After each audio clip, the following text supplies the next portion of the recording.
The significance of this wreck is there have not been many tugboats found that were used as blockade ships during the Civil War. In fact, there's only one other shipwreck that we know of that's like Narcissus that has even been looked at, and that's off the coast of North Carolina.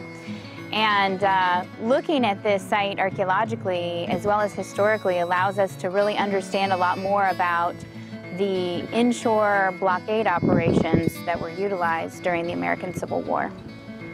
For the last 5 or 6 years, we've only been able to record the ship's construction, the machinery, engine, what's left of the boiler.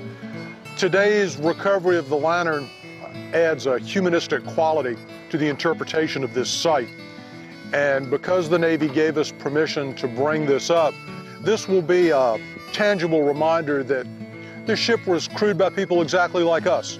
It brings a little bit of color to history and perhaps brings history a little bit closer to all of us. The aquarium's mission is to entertain, educate, and inspire stewardship about our natural environment, and this project does all three. From an education standpoint, these wrecks that are out here turn into coral reefs. So that you have history education, you have ecology education, you have conservation education, and this project fits right into it.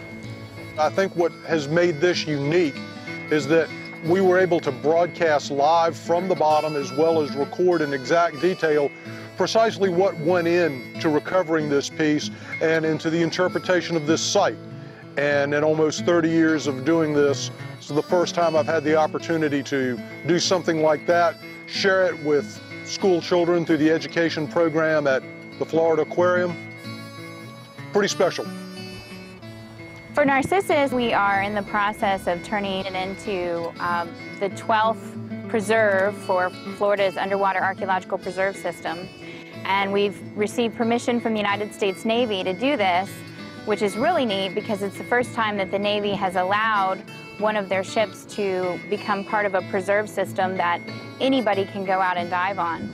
You can talk about the history, you can talk about the archaeology, but providing a place where people can actually go dive and, touch a piece of history makes it that much more significant.